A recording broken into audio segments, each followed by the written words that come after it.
Donc, je vais juste répéter, Lorraine, si tu peux nous écrire de où tu nous regardes dans le chat sur ce laborieux, mais là, OK, parfait. Donc, c'est enregistré, Lorraine, pour te mettre au courant. Et si tu peux nous écrire dans le chat de où tu nous regardes, juste pour qu'on ait une trace de ça. Voilà, bonne rencontre. Parfait. Ben, merci beaucoup à Lorraine, Steve et Benjamin pour votre présence. Donc, dans le fond, moi, je suis en dernière année de doctorat en sciences de l'environnement à l'UQAM.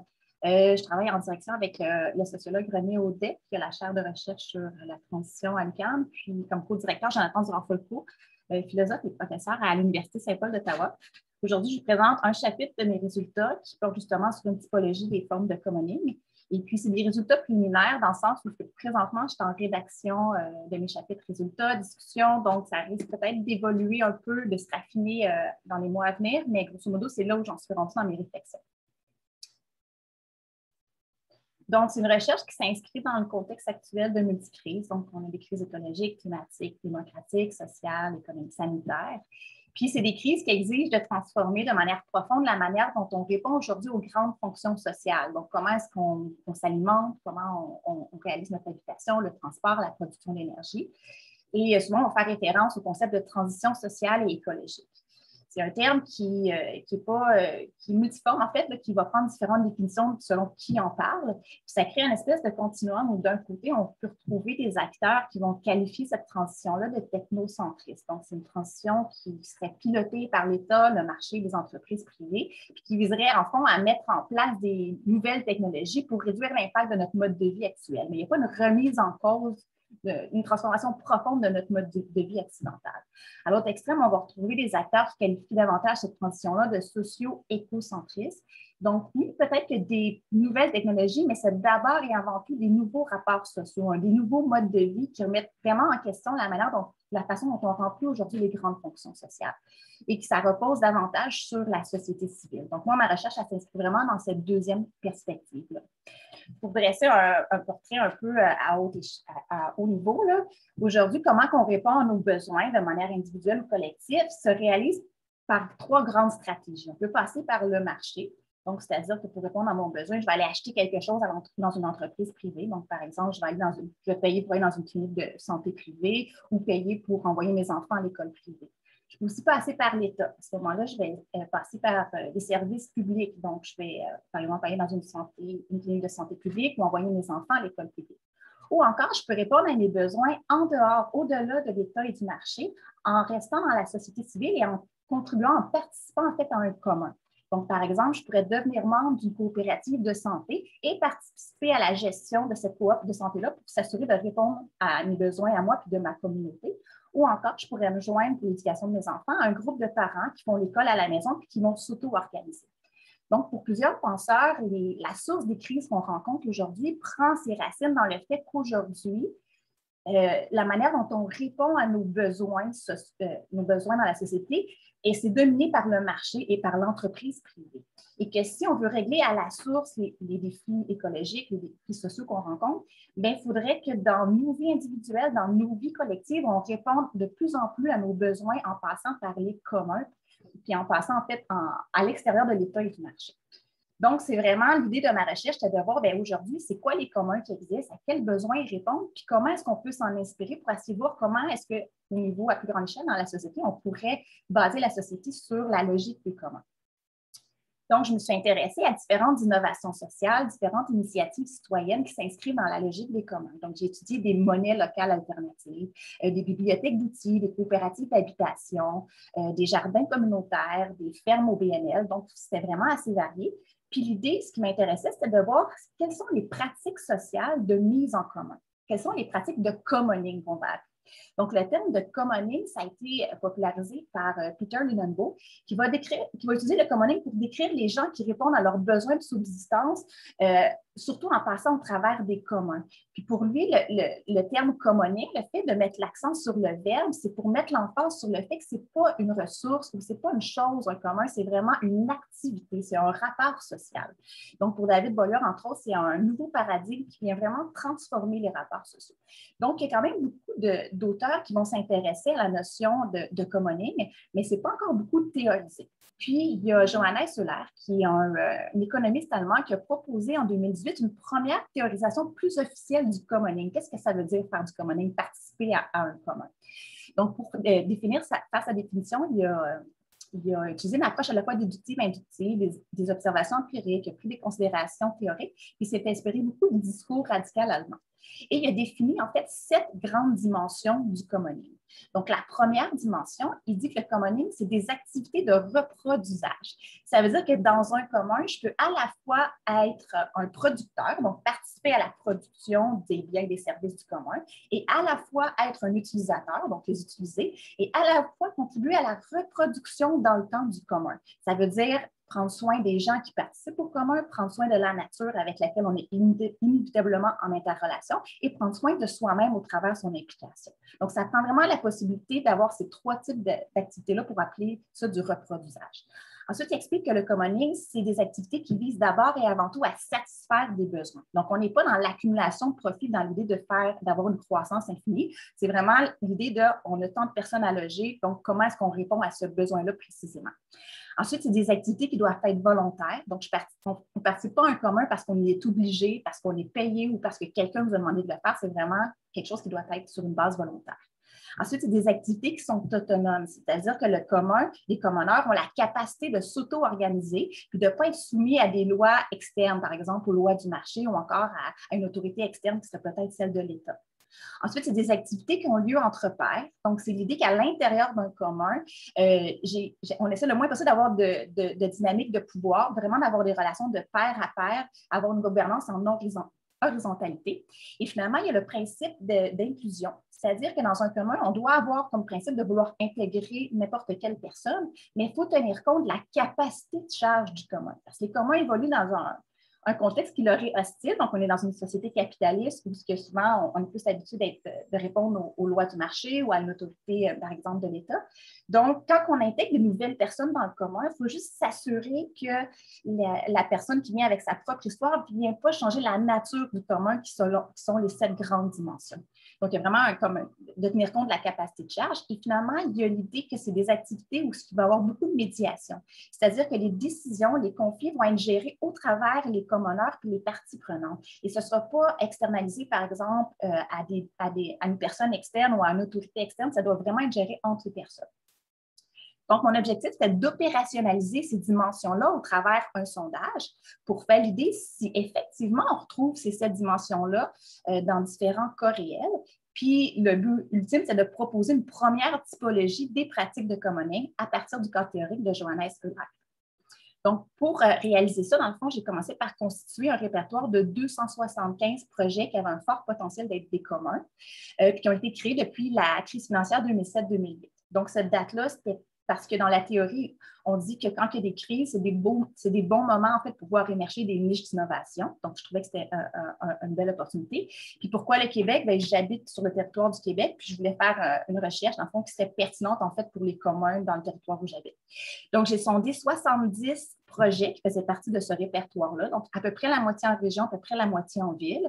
Des projets qui couvraient à peu près une vingtaine de secteurs d'activité. Mais les secteurs les plus populaires, ça a vraiment été soins et santé, agriculture, alimentation, des projets de banque de temps, d'éducation et en environnement.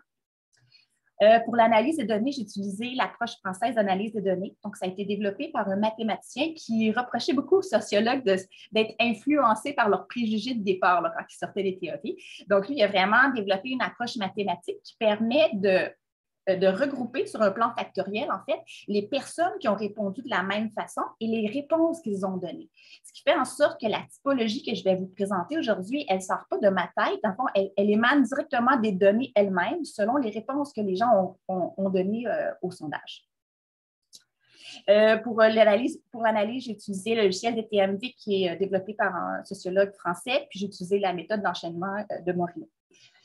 Donc, la première étape dans l'analyse, c'est de définir c'est quoi les grands facteurs qui permettent de créer la famille de typologie, qui permettent aussi en fait d'expliquer, dans le fond, pourquoi que les gens ont répondu de différentes manières. Donc, il y a 4 grands facteurs qui ont émergé des données.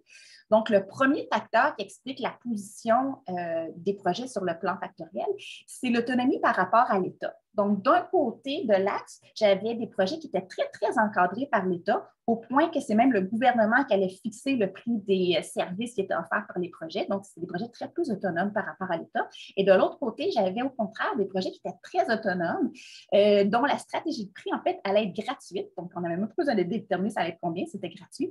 Des projets qui n'avaient pas besoin de grandes sources de financement, puis qui étaient très autonomes par rapport à leurs bailleurs de fonds. Le deuxième grand facteur qui explique la position des projets sur les plans factoriels, c'est l'autonomie des projets face au capital. Donc, d'un côté, j'ai des projets qui sont très, très autonomes. Donc, c'est ça, leurs produits, leurs services sont gratuits. Pas besoin de beaucoup de sources de financement, très autonomes par rapport aux bailleurs de fonds. Puis de l'autre côté, on a des projets qui sont dépendants du capital, des projets qui disent qu'ils ont l'impératif d'être profitables et des projets qui ont souvent peu d'autonomie par rapport au gouvernement et par rapport aux bailleurs de fonds. Et ce qu'on réalise, c'est que beaucoup de ces projets-là, leur bailleur de fonds, ça va être le gouvernement, justement. Ensuite, le troisième facteur qui explique la position des différents projets, c'est au niveau de la gouvernance interne. Donc, ici, on avait une opposition entre les projets qui avaient une gouvernance participative, donc c'est-à-dire que tout le monde va participer à la décision, puis on va utiliser souvent le consentement comme processus décisionnel. Et de l'autre côté, on avait des projets où les décisions étaient prises par un groupe de délégués et qui, dans le fond, allaient tenter de prendre les décisions à l'unanimité. Et finalement, le quatrième facteur, qui était un petit peu moins clair, mais qui mettait en lumière le fait, la relation à la nature des projets. Donc, on avait d'un côté les projets qui avaient une forte relation à la nature, c'est-à-dire des projets qui visaient à protéger la nature, à faire de la sensibilisation, voire à restaurer des espaces verts. Et de l'autre côté, des projets qui avaient plus tendance à vouloir réduire leur impact négatif. Donc, on parle de recyclage, de compostage, de réduction de déchets. Ce qui est intéressant, c'est que les projets qui avaient une forte relation à la nature étaient moins autonomes par rapport à l'État parce que souvent, ils dépendaient de subventions gouvernementales pour leur financement. Donc, l'analyse de ces grands facteurs-là, ça m'a permis de faire émerger cinq grandes familles de commoning. Donc, ici, je les ai représentés avec des petits symboles. Donc, les ronds gris, c'est des individus et les ronds verts, c'est les espaces décisionnels. Donc, en gros, dans les 5 grandes familles, là, on peut les catégoriser, on parle ici d'idéotypes. Donc, le commoning relationnel, où on voit que les décisions sont assez polycentriques. Le commoning participatif, le commoning héros-porté, porté par un héros. Le commoning délégatif ouvert, donc un groupe de délégation, mais on voit quand même une certaine ouverture. Et le commoning stato-cadré. Donc, c'est plus fermé, puis on a un encadrement par l'État.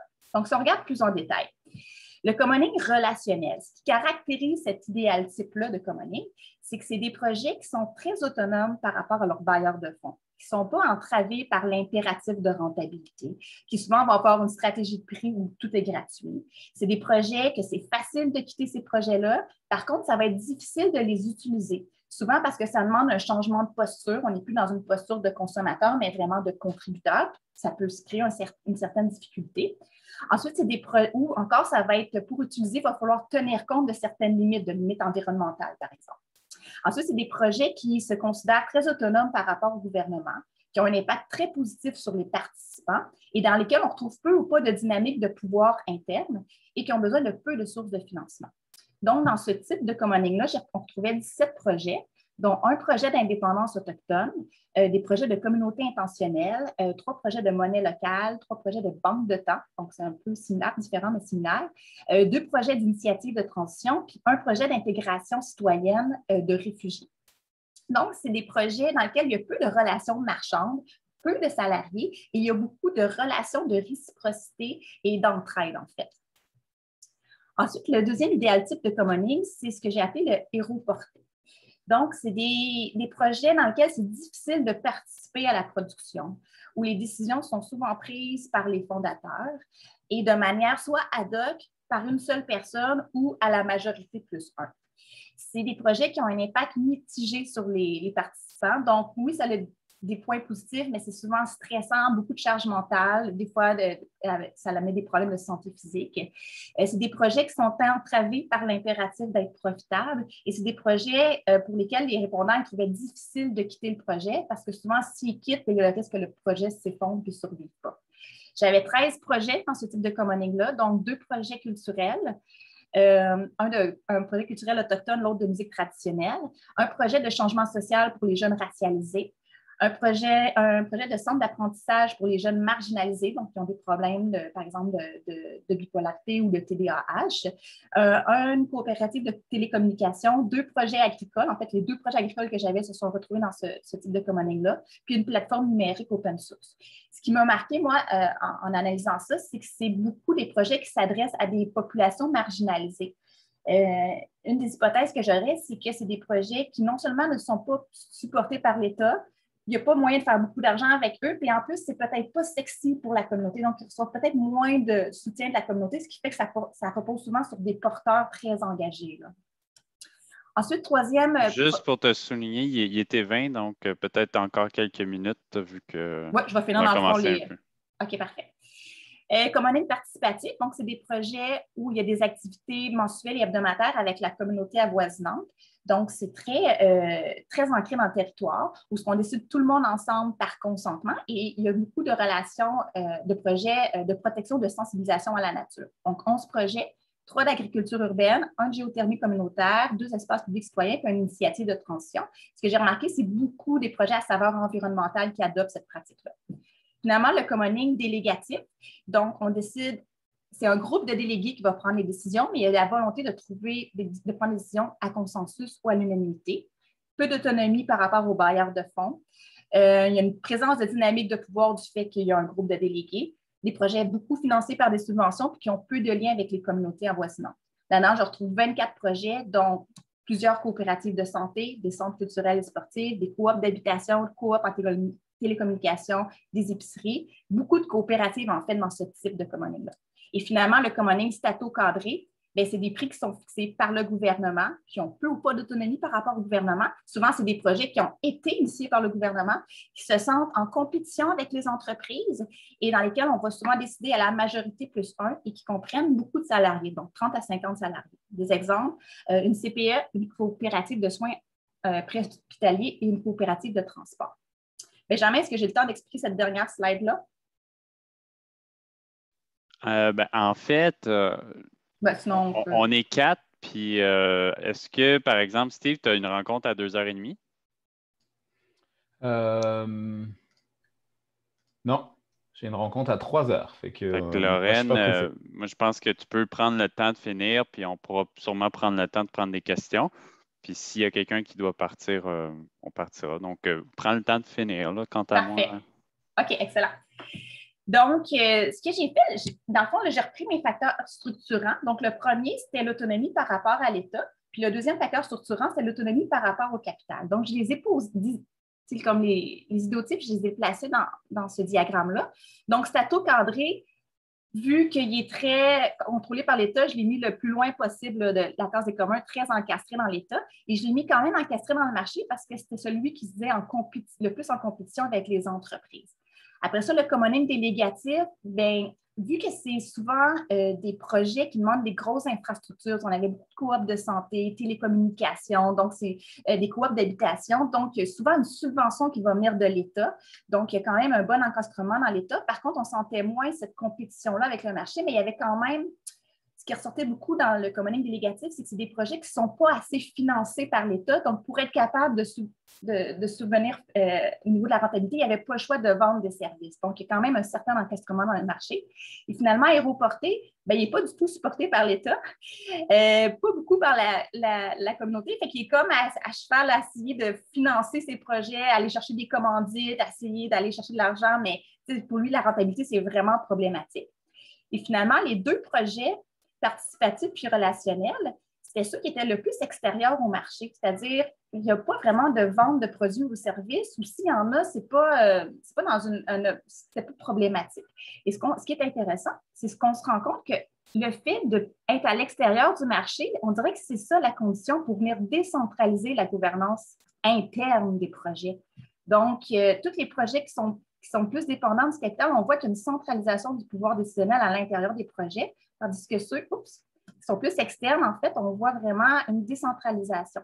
Et dans les deux cas, on utilisait le consentement, mais dans le commoning participatif, on disait que le consentement, ça permettait à tout le monde de décider ensemble, tandis que dans le commoning relationnel, on disait que le consentement, ça permettait à chacun de dire s'il était d'accord ou non, puis éventuellement de pouvoir bloquer la décision.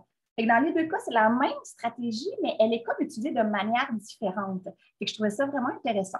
Donc, on voit que plus on sort, moins on est encastré dans le marché, plus on voit une décentralisation du pouvoir décisionnel à l'interne. À retenir, mais moi, je trouve que la spécificité du commoning relationnel, donc c'est vraiment la forme par sa capacité à répondre aux besoins, mais vraiment en étant autonome du marché et de l'État. Puis par le fait que son organisation décisionnelle à l'interne, elle était vraiment polycentrique puis décentralisée.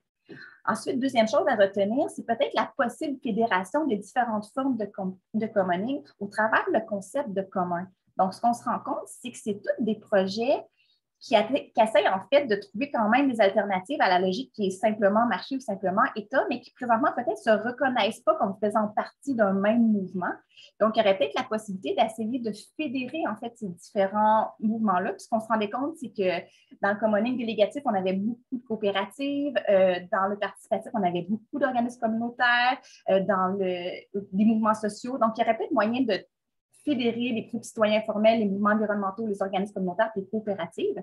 Puis finalement, la troisième chose à retenir, c'est peut-être l'importance d'avoir un financement alternatif, social et solidaire, dans le sens où ce que le rapport au capital semble avoir une grande influence sur la manière dont on fait notre mise en commun. Donc, si on était capable d'avoir un capital ou un financement patient ou compréhensible, ou qui, en tout cas, plus flexible, probablement que ça changerait peut-être les pratiques de mise en commun. Alors voilà, j'ai terminé. Si vous voulez plus de détails, là, je ne sais pas si vous connaissez Passerelle, c'est un commun numérique justement. Il y a une plateforme où on peut parler justement, qui s'appelle Cultiver les communs, où on peut parler des communs. Sinon, il y a aussi une page Facebook Cultiver les communs. Si vous avez des questions, là, vous allez mon courriel. Voilà. Donc, à moins que quelqu'un doit partir, on a en masse de temps pour les questions. J'y vais, du coup. Oui, vas-y. Merci beaucoup, c'était vraiment super intéressant. Je ne savais pas que tu faisais ça parmi les plein de choses que tu fais. Mais vraiment intéressant. Moi, la première question qui me vient, c'est de me dire, est-ce que tu ferais une hiérarchie entre les différentes formes de commoning? Est-ce que tu penses qu'il y en a une qui est comme meilleure qu'une autre? Est-ce qu'il y en a une qui est comme plus un horizon à atteindre? Ou est-ce que chaque forme a son contexte d'application dans lequel elle est la plus pertinente, puis qu'au final, toutes se valent simplement? Il y en a, c'est comme les coopératives ont l'air plus dans le délégatif. Est-ce que c'est parce que c'est la forme qui leur convient le mieux, ou est-ce qu'elles n'ont pas encore atteint une forme qui serait plus poussée, plus ultime, comme le relationnel semble? Ouais. C'est une bonne question. Je pense que c'est des stratégies qui sont complémentaires. J'ai lu Eric Colin Wright, puis il dit il y a une hypothèse qu'il faut éroder le capitalisme. Puis pour l'éroder, il faut le changer de l'intérieur. Puis il faut aussi aller dans les interstices, essayer de développer des alternatives. Puis j'ai l'impression que c'est peut-être un peu ça que font les différentes formes de commoning. C'est-à-dire les coopératives qui sont peut-être plus dans la logique du marché, mais ils essaient peut-être d'éroder de l'intérieur, justement, c'est quoi les critères, justement, de financement, c'est quoi les types de tarification qui peuvent exister. Mais du fait qu'elles ont des infrastructures coûteuses à financer, ils n'ont comme pas le choix d'avoir une dette. T'sais. Puis le fait d'avoir une dette, ça l'amène à un risque, celui de ne pas dilapider la dette ou d'être capable de la rembourser. Puis ce risque-là amène une certaine hiérarchie. Fait que, c'est pas que c'est bon ou c'est mauvais, c'est que je pense que c'est contextuel. Puis je pense que l'idée, c'est plus de voir comment elles peuvent s'entraider. Là, présentement, je pense qu'est-ce qui serait intéressant, j'ai l'impression que les mouvements syndicaux sont beaucoup sur les lieux de travail, puis ils ont réussi à mobiliser quand même beaucoup d'argent. Est-ce qu'il y aurait moyen que les projets qui sont plus dans le commoning relationnel, donc qui ont vraiment une indépendance, puis qui leur permet vraiment d'avoir une gouvernance polycentrique, est-ce qu'il y aurait moyen qu'ils soient financés, au lieu d'être financés à partir des banques, qu'ils soient financés par exemple à partir des syndicaux, puis d'avoir cette idée-là qu'on ne finance pas ces projets-là pour avoir un retour sur investissement, on les finance pour qu'ils développent d'autres pratiques sociales, puis qu'on s'inspire de ça, puis on voit comment on peut aller vers là. Et je verrais plus ça comme des approches complémentaires. Mais effectivement, peut-être, j'ai l'impression qu'il y a dans le commoning relationnel, si on se dit on va essayer de s'organiser socialement au-delà du marché et de l'État, et il y a peut-être quelque chose à observer là justement. C'est ça, ça a quand même l'air d'être une sorte d'idéal à atteindre, mais que je me dis, mais qui n'est peut-être pas forcément adapté dans toutes les situations. Non, Parce effectivement. qu'il y a probablement plein de cas où les processus de décision seraient probablement trop lourds par rapport à une certaine urgence d'action, où il y aurait quand même des effets qui seraient bloquants en fait à cette forme-là. Oui, peut-être. Qui Mais tu sais, il y avait un exemple de, tu sais, comme des épiceries, j'en avais une qui était dans le commoning relationnel, puis j'en avais une qui était dans le coopératif. Puis dans le commoning relationnel, ils avaient décidé de ne pas prendre la forme coop parce que c'était trop contraignant. Puis eux autres, la majorité plus un, pour eux, c'était pas de la démocratie. Ils sont allés au BNL, ce qui leur donnait plus de flexibilité, puis sont allés avec des décisions par cercle. Puis finalement, le CA a plus un pouvoir exécutif. Les décisions sont prises par d'autres structures de gouvernance à l'interne, où ce que tout le monde peut s'impliquer dedans. Puis il se crée en fait des groupes de délégués, mais les groupes de délégués ne sont pas votés. N'importe qui peut décider de rentrer ou de sortir d'un groupe de délégués qui va prendre les décisions. Fait que c'est un peu la même structure, mais la flexibilité pour rentrer ou sortir, en fait, des gens qui prennent les décisions, elle est beaucoup plus fluide. Fait que, ouais. Il y avait une question de Lorraine dans le chat. Donc, avez-vous vu des exemples de commoning relationnel ou participatif en art et culture et quelles conclusions en tirer? En art et culture, ils se sont plutôt retrouvés dans le commoning héroporté. C'est-à-dire qu'ils auraient bien voulu que le monde s'implique, mais ça reposait sur eux, en fait. C'était ça qu'il y avait. Qu'est-ce qui cause ça? Il faudrait que je creuse un peu plus, mais j'ai l'impression qu'aujourd'hui, les arts et la culture, c'est peut-être pas beaucoup valorisé ou supporté par l'État. On est dans une société où on s'attend à avoir de l'art et culture gratuit. Fait que, tu sais, je sais pas. Fait que malheureusement, j'en avais pas dans mon échantillon qui était d'autres formes que héroporté. Les deux se sont retrouvés dans le commoning héroporté. Moi, ce que j'ai essayé de comprendre à travers tout ça, c'est, dans le fond, c'est pas de démoniser, par exemple, les modèles capitalistes ou financés par l'État, mais c'est de trouver des nouveaux modèles. Donc, le dernier relationnel est intéressant, mais est-ce que ça implique nécessairement que les gens font en grande partie du bénévolat? Il n'y en avait pas beaucoup qui étaient rémunérés, effectivement. Il y avait plusieurs de ces projets-là, il y avait des gens que leurs besoins de subsistance étaient répondus par exemple, un revenu de retraite, où il y avait comme un salaire à côté, où oui, effectivement, c'est du bénévolat. Ça pose la question, comme je disais tantôt, comment est-ce qu'on s'assure de nourrir ces communs-là parce qu'ils ont un rôle à jouer. Puis, fait qu'effectivement, effectivement, il n'y avait pas beaucoup de salariés. Puis quand il y avait des salariés, c'était comme 2 salariés à temps partiel. Puis notamment, une des épiceries qui était dans le commoning relationnel, c'est un des défis qu'ils ont, c'est qu'il y a eu beaucoup de roulement des bénévoles. Ça fait en sorte que parce qu'il y a beaucoup la notion de membres porteurs, membres moteurs et membres aidants dans le commoning relationnel. Fait que les membres porteurs, c'est eux vraiment qui vont comme initier comme les mouvements dans les projets. Tu as les membres aidants qui vont venir aider. Donc, ils ne vont pas avoir l'initiative de démarrer, mais ils vont venir aider.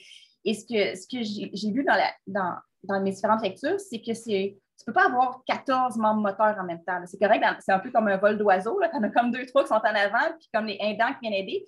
Par contre, pour qu'il y ait pour pas épuiser puis brûler les membres moteurs, il faut qu'il y ait une rotation. Donc, il faut rendre ça fluide, la possibilité de devenir un membre moteur pour un certain temps, après ça, de retourner membre aidant. Puis j'ai l'impression qu'aujourd'hui, c'est difficile parce que justement, on est dans une société où on a besoin de gagner de l'argent pour vivre. Donc, il faut que je travaille à côté, je m'implique là-dedans. Puis là, si je m'implique à temps plein, bien, je ne suis pas payée. Fait que, effectivement, c'est une bonne question. C'est une bonne question. Ouais. C'est un défi, je ne vais pas parler de moi, mais que je vis avec un OBNL, là, puis on a beaucoup de misère à le faire vivre, ce projet-là. Puis au final, on dépend du gouvernement puis des subventions. Ouais. Puis je vois l'idéal en arrière, l'idéal de sortir de cette dépendance-là. Mais c'est ça, nécessairement. L'autre voie, c'est de créer un service et d'avoir de l'argent. Ouais. Donc, mais ce qui est intéressant, c'est que dans le co-money relationnel, il y avait beaucoup de monnaie locale, beaucoup de banques de temps, qui sont en fait des manières différentes. Qu'est-ce que tu veux dire par banque de temps exactement? Des banques de temps, c'est que tu vas faire une heure, puis cette heure-là, tu peux l'échanger comme un service qui est offert par un autre des membres qui fait partie de la banque de temps. Fait que finalement, c'est une monnaie, en fond, c'est aussi une monnaie comme un peu alternative, mais sur la base du temps. Puis aujourd'hui, c'est des modèles. Puis moi, j'ai fait mes études avant la pandémie. J'ai arrêté le 3 mars. J'ai fait mon dernier secondaire le 3 mars. Puis pour plusieurs banques de temps, c'était difficile parce que les gens étaient prêts à donner, mais c'était beaucoup comme un plus. Ça ne répondait pas à un besoin. Les gens sont capables de se nourrir, de se loger sans passer par la banque de temps, mais ils avaient envie d'y contribuer. Puis j'ai croisé la dame par hasard dans une autre conférence. Puis ce qu'elle me disait, c'est que depuis la pandémie, ça a comme explosé. Fait que je pense que ça va être dans des moments de crise économique, dans des moments de crise sanitaire où justement l'économie ne marche plus, là, puis on ne peut plus répondre à nos besoins par l'argent. Je pense que c'est à ce moment-là que ce qui est développé dans le co-money relationnel va agir un peu comme une espèce de filet de sécurité, puis les gens vont s'organiser différemment. Fait qu'aujourd'hui, je pense que c'est difficile parce qu'aujourd'hui, le système capitaliste répond à la majorité des besoins des gens, mais ce n'est pas comme ça partout dans le monde. Puis ce ne sera peut-être pas comme ça, toujours comme ça dans le futur. Puis il y en a qui qualifiaient en fait que leur projet était en dormance.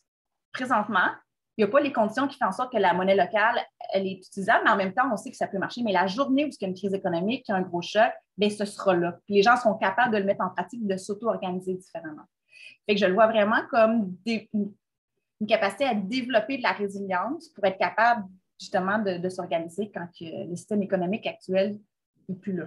Puis même, on va voir je lisais là, dans le dictionnaire des communs, dans la définition de commoning, il commence la définition en expliquant que dans des camps de réfugiés syriens, tu as énormément de commoning parce que tu n'en as pas d'économie de marché. Dans le fond, ça prend quelque chose qui enlève le système capitaliste de force puis qu'on laisse la nature des groupes sociaux trouver une autre façon de fonctionner. Soit ça, ou c'est de se dire, si jamais il y a des chocs à venir, parce qu'on est quand même en temps de multicrise, bien, il faut dès aujourd'hui, on soit capable de développer notre capacité à prendre des décisions ensemble, puis à s'organiser quand tu n'as pas une autorité, puis tu n'as pas. C'est cette capacité-là qu'il faut développer, puis qu'on appelle peut-être le co-money relationnel présentement.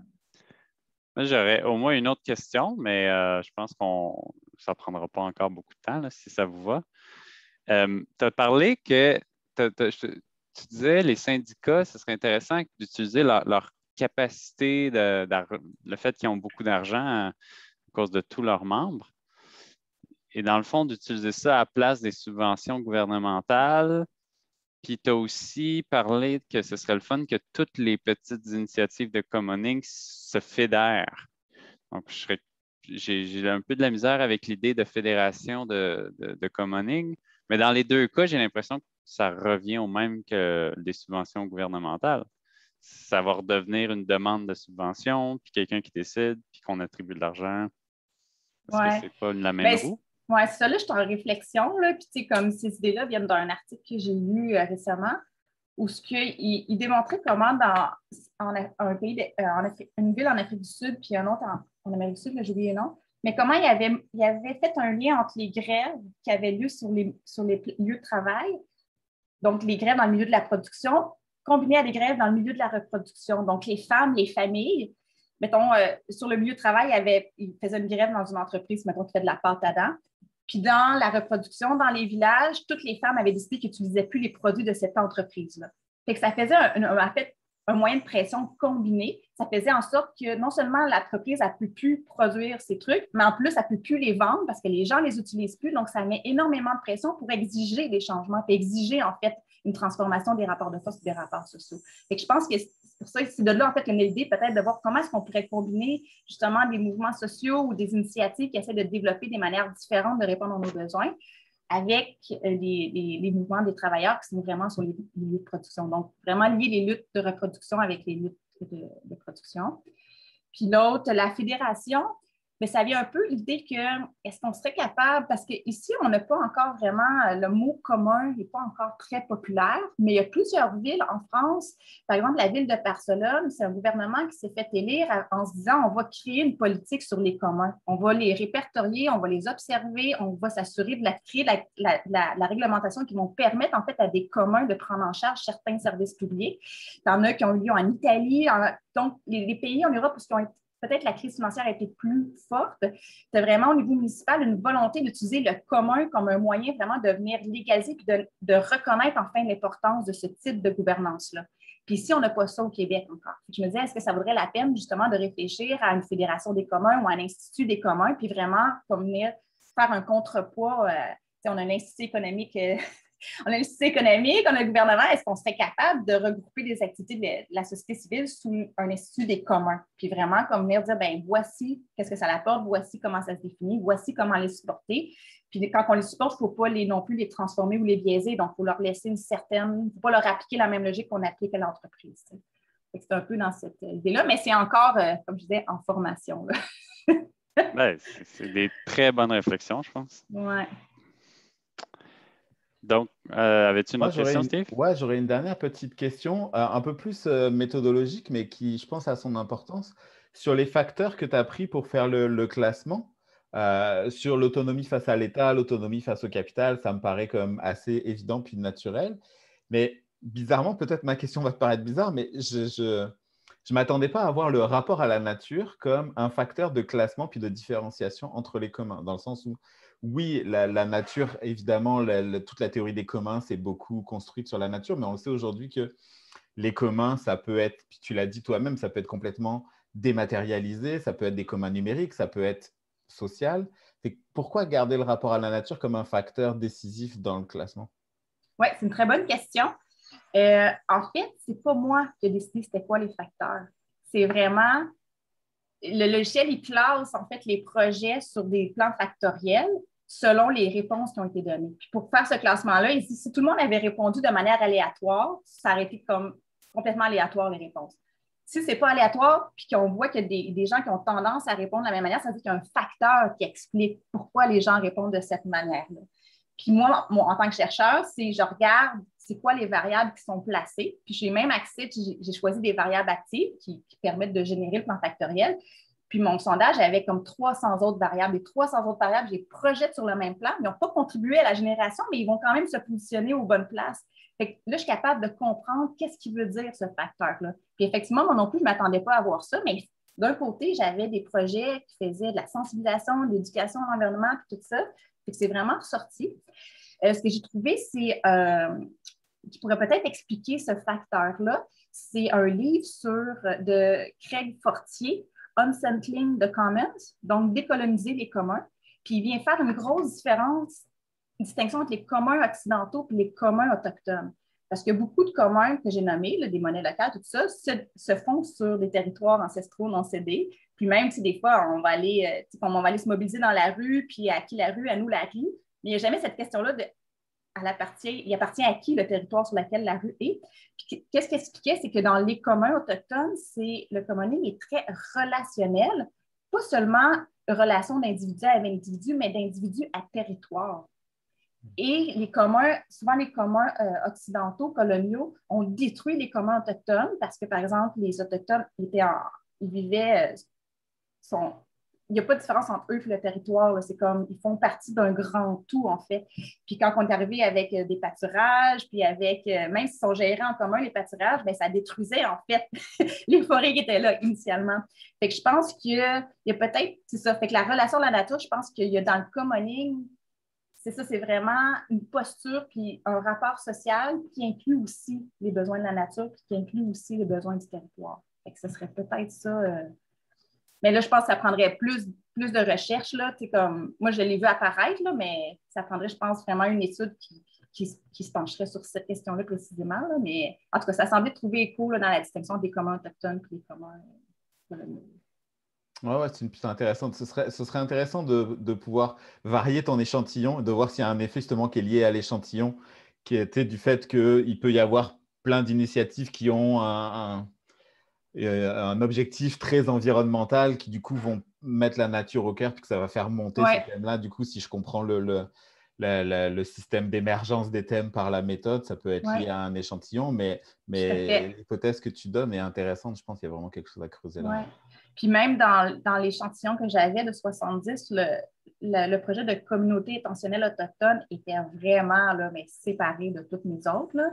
Puis ce qui il différenciait beaucoup, c'était par rapport à la facilité d'utiliser les biens ou services du commun.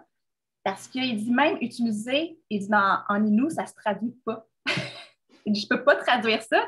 Il dit utiliser la nature, c'est comme si tu disais utiliser ma mère. Oui, j'ai besoin, puis je suis dépendante de ma mère, mais je ne vais pas l'utiliser, tu sais. Fait que ce concept même-là était difficile à traduire dans sa langue.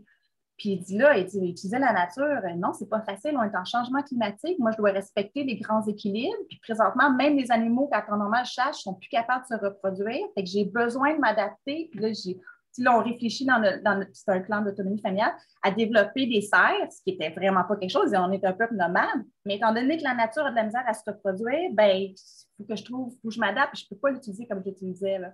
Fait que c'était vraiment. Il n'était pas capable de traduire le mot bien. Il y avait beaucoup de choses qui faisaient, en tout cas, plus ou moins sens dans son imaginaire, en fait. Ça me fait penser aux incroyables comestibles où moi j'ai observé plusieurs fois le phénomène inverse, que dans les incroyables comestibles, les gens ont du mal à aller se servir dans la nourriture qui est gratuite puis qui a poussé sur la rue. Et moi j'ai vu ça quand j'en faisais en France, à Rimouski, j'ai vu ça, j'en ai parlé avec d'autres mondes ici au Québec qui avaient comme le même problème de dire on fait pousser des choses, on dit c'est gratuit puis les gens ne se servent pas. Puis moi, je suis assez convaincu que c'est exactement le phénomène inverse de dire on n'est pas dans le cadre du marché, c'est pas vendu, on n'est pas dans le cadre de l'État, c'est pas une prestation sociale, fait que du coup, on tombe dans le cadre d'un commun qu'en fait, on ne sait pas trop quoi Exact. faire. Tu sais. Pour le coup, on n'a pas cette notion-là de se dire bah, c'est là, c'est à disposition, c'est naturel de le prendre, et en fait, les gens vont juste pas s'en servir, quoi. Ouais, Je trouve effectivement. ça, Oui, je trouve ça super intéressant, les deux points de vue, l'autochtone, la terre, puis ce que tu viens de dire, c'est très intéressant, là, les comestibles. C'est comme si on a tellement ancré l'idée de mes affaires à moi, ma possession, puis dans le fond, sans nécessairement parler de capitalisme, c'est toujours d'accumuler soit de l'argent ou d'accumuler sa nourriture, son terrain. Fait que moi, c'est ce que je retiens, c'est des communs, dans le fond, c'est de développer des façons où on travaille pour que tout le monde gagne sans nécessairement. euh, c'est ça, c'est que la paye, elle n'est pas à toi, elle est commun. Fait que tu n'as pas à accumuler rien au final. exact. Puis il y a même dans le Un mouvement, idéal peut-être. dans le Mais discours. Oui, vas-y. ça sonne idéal. Au final, c'est ça qui m'apparaît encore. Moi, c'est nouveau ce mot-là commun, là, puis ça me fait tomber dans l'idéal, mais est-ce que c'est un idéal ou c'est faisable? Bref. Mais tu vois, dans le discours radical allemand, ils vont dire que dans une société fondée sur les communs, au lieu d'accumuler du capital, parce que là, c'est ça qu'on fait, on s'accumule de l'argent pour notre retraite. Si j'ai besoin de quelque chose, je l'achète. C'est ça qui fait que tu sens sécure. Dans une société fondée sur les communs, tu accumules des relations au travers des réseaux d'entraide. Et c'est parce que tu fais partie de plusieurs réseaux d'entraide que tu sais que le jour que tu as un besoin, tu vas trouver quelqu'un pour t'aider. Le jour où tu as besoin d'une perceuse, tu vas quelqu'un qui va te prêter une perceuse. Le jour où tu as besoin de manger, tu vas trouver quelqu'un. C'est vraiment l'accumulation de réseaux d'entraide, de coopération qui amène ta sécurité. Puis un bel exemple, là, quand j'ai fait mes sondages, deux fois, j'ai eu les larmes aux yeux. Puis une des fois, c'était par rapport justement à une banque de temps qui avait le même phénomène que tu parlais, c'est les gens, ils sont prêts à donner du temps à la banque de temps, mais ils ne vont pas utiliser. Parce que vu qu'ils ne payent pas, ils vont comme être gênés d'utiliser un service. Puis une des dames était full impliquée, elle avait donné beaucoup, puis là, elle a eu un diagnostic de cancer. Il restait 3 mois à vivre. Donc là, elle avait chez elle une infirmière qui venait, puis elle a dit, je ne veux pas mourir toute seule. Comme, je ne veux pas. Et tous les gens se sont rassemblés, puis chacun y allait faire la lecture, faire à manger, faire le ménage.